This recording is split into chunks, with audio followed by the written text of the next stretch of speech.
another signed copy, guys. Hi all, it's Kimani here. Welcome back to my channel. Glad to have you here and I hope you enjoyed the video. Now today I'm going to continue with my let's call it a series about books that I would recommend and just sharing my thoughts on different books that I've read and sharing my experiences and opinions on the characters and the plot.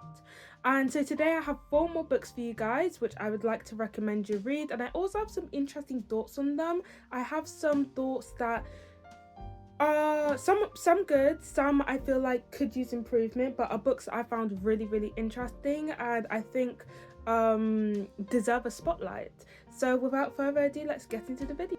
Now first up we have the book that I was, really excited about in the beginning, which is Ordinary People. Now I actually have 2 copies of this. The first one I got at a charity shop. I was just sort of browsing around the different books that they had and I picked it up, which I'm so glad I did because it is a really good book. But the other one I recently bought because it's actually, as I showed at the beginning of the video, it's actually signed by Diana Evans.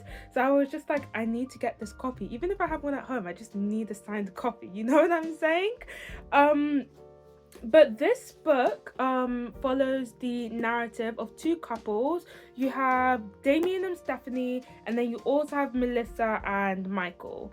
And I really like this book because it challenges themes such as motherhood, marriage, infidelity, etc. And I feel like it writes the couples in a realistic way. All of these characters have their own flaws, their own struggles, their own personal conflicts that they have, and seeing that how they navigate those difficulties within the relationship I think is really interesting, and Evans writes it really well. Now my little pet peeve was this. I think I'm honestly a bit biased. I don't think it has anything to do with the way the book is written, but I remember at the time I was really tired of seeing the sort of angry black women trope, the sort of the black woman who's always left behind, if that makes sense. Read the book for yourselves, but I do feel as if when I was looking at it from that perspective, Melissa's story was a bit frustrating to me. I was really rooting for a happy ending between her and Michael, and it didn't end up happening. And to be honest, I feel like I'm biased in this situation. I feel like Evans wrote Melissa's character really well. It's actually through her that I feel like we get the most questions about what motherhood is, what marriage is. Is this something that every woman is meant to do? So I think she challenges the idea of motherhood and marriages for every single woman through the character of Melissa the most. It's just that at the time I was reading a lot of fiction and I was watching a lot of fiction that featured black women just being sidelined, and I really felt that in this book. But once again, I don't think it has anything to do with the author's writing. I feel like it was just my mindset at the time. As written, when I review all of my books and I write them down into this Word doc, which is what I'm reading it from. I also will say that I feel like Stephanie was a really interesting character, but because she had the least how do I say it? I think narratively speaking, she had the least voice out of all the 4 characters. And I also feel like the conflict between her and her husband Damien was really one-sided. I feel like Damien was very much the issue in this relationship. I don't think it was Stephanie, but because she doesn't have as much of a voice in the story, I do feel like it can sometimes come off as if she is also the problem. But I really don't think that. I feel like it was mostly on Damien in their relationship who was causing most of the issues. But once again, I feel like this is a really good book. I really enjoyed it, hence why I needed to get another copy that was signed, because I do feel like Diana Evans does a really good job of exploring these really themes regarding relationships and writing realistic relationships as well, and very human characters as well. There is not one character who I felt their inner struggles arbitrary or fake. It all did feel like I was reading of a real person, if that makes sense. So I do really enjoy this book. I would recommend. Let me know in the comments if you've read it, or if you go and read it after this video. Tell me what you think of it. Tell me whether you agree with my criticisms or not. But once again, I cannot understate, this is a very good book. Next up is The Paying Guest by Sarah Waters. This is very much like a slow burn read, but it's absolutely brilliant. It's something you would expect from Sarah Waters. She goes into so much depth when it comes to her character development. Now, this story follows the sole narrative of Frances. Her and her mother are letting in lodgers into their home, and essentially it follows her like secret affair with the husband, Leonard's the husband's wife, Lillian, and her and Francis start an affair behind his back.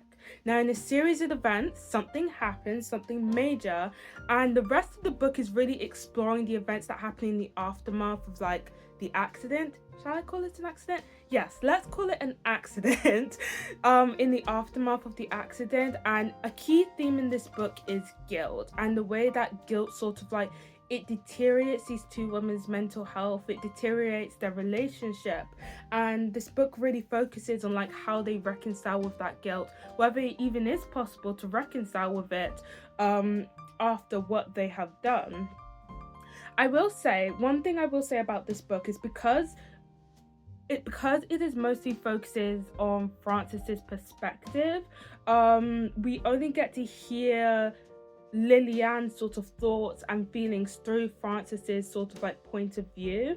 Now, I'm not sure if you've picked this up in my past book videos, but I'm very much for books that feature multiple characters, but feature multiple characters who are able to speak for themselves in the narratives, not just one character, not just like one character talking about themselves and talking about all the other characters. Those are the types of books I prefer because I feel like you get a better understanding of the characters, and it leaves more room for like not just like character development, but just funny moments as you see like the different thoughts and the different like interactions, point of view of the interactions these characters have with each other. And so I feel like again, with Frances being the sole narrator, it can mean that Lillian is sort of like, I don't think you get as much of Lillian's like perspective, emotions, or you don't get as much of an understanding of who Lillian is and how she views everything. But once again, either way, this is a brilliant book. Like I mentioned before, it is a slow burn, but what I will say is that it's punctuated by like senses of urgency depending on the specific scene. Like I said before, I didn't say this before. It's a mystery novel. Can you even call it a mystery novel? I'm so sorry. I'm thinking of how to describe this book without giving spoilers. It's very much a thriller mystery. It's very much an exploration of like the psyche behind the crime instead of like a whodunit series, which is why I'm hesitant to call it a mystery. But it's definitely a book worth picking up. It's very good, and it's a really brilliant book. It's something I would expect from Sarah Waters. She writes really good slow burn books that keep you captivated even though they're quite long and lengthy. Next up is Shifting Colors by Fiona Sussman, and I feel like this is the best book like in the lineup that I have today. It's absolutely amazing. I don't really have much like criticism or critique of it. It's a really good book. It features like the two narratives of Miriam, who grows up in South African apartheid, but in a string of events she ends up in England, and her story of trying to find her mother after she is adopted and moved to England, and going back to South Africa to try and learn more about her, her family, and to find where her mother is. And then it also follows the narrative of Miriam's mother, Celia, and her experiences as an adult surviving through South African apartheid. This book, I read it in a day. It was so good. It was so captivating, but it was also extremely heartbreaking. Obviously, it's about apartheid, so very much like has quite dark themes. It explores very difficult topics to stomach, and there are moments in the book where I genuinely felt like crying. I feel like one narratively speaking part that really made me feel, it really did make me feel, I don't know, I started crying, was when Celia, Miriam's mother's narrative sort of fizzles out, nearing to in the last half of the book you don't really hear from Celia directly. Essentially something very traumatizing. She has a great loss, and I feel like her silence for the rest of the book sort of reflects that. It's almost as if she's given up on life, or she's disassociated, which I found really heartbreaking. Some of the scenes described in this book are quite graphic. I also love like how it explores like the inner conflicts of all the characters. You know, when it comes to Celia, her desire to live a peaceful life despite the fact that the system she was born into was never meant to allow her to have a peaceful, you know, nice life. And then it also follows like the inner thoughts of Miriam for the majority of the book, and her, you know, her feeling out of place in England, and her trying to grasp the idea of apartheid, even though she is South African and she was born in South Africa. The majority of her life she has spent in England, and then going back to find her mother. It's almost as if reckoning with a new world, reckoning with a new sort of existence which she has to navigate through. And so I thought Shifting Colours was a brilliant book. Definitely would recommend you try it. Once again, very difficult themes, you know, such as apartheid, sexual assault, etc. So trigger warning for that, but it is a very good book, and I think it is worth the read. And then lastly, we have A Year of Doing Good by Judith O'Reilly. I hope I'm saying that right. This book basically follows a woman who set a New Year's goal to do one good deed every single day. Now, ironically, I was gonna say this read like an actual person, like it felt so real. Turns out it is real. It's based on the actual author's New Year's resolutions and their day-to-day life, which explains why it felt so tangible. But I really admire like O'Reilly's like ability to be able to put her emotions onto paper in a way that's tangible to the reader. It can be quite difficult to even communicate your thoughts in person, speaking to somebody that you know in a way that they will understand. So the fact that she was able to write this all down in a book so that anyone who read her book could understand, I feel like was a real talent, and it's something I really appreciated about this book. I will say, because there's no like solid plot, there are like mini plots, like Judith trying to like raise money for charity, etc.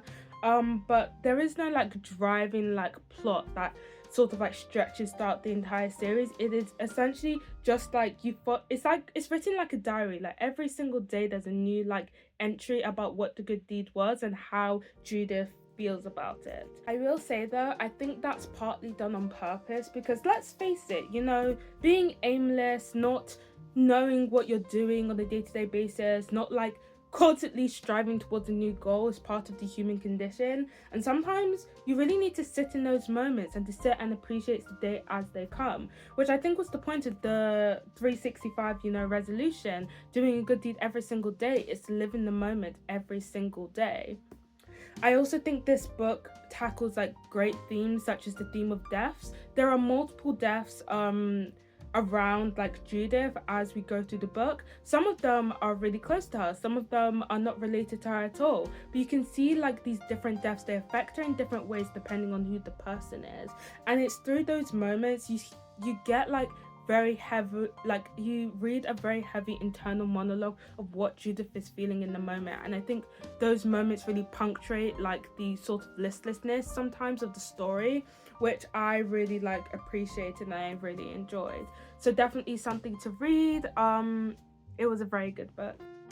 And those are all the books I have for you today. Hope you enjoyed the video, and I hope you're encouraged to read some of these books as well. Please comment down below if you've already read them, or if you read them after watching this video. Tell me your thoughts. I really need to talk to someone about these books, so please comment below. Like, subscribe if you liked the video, and I'll see you in the next one. Bye!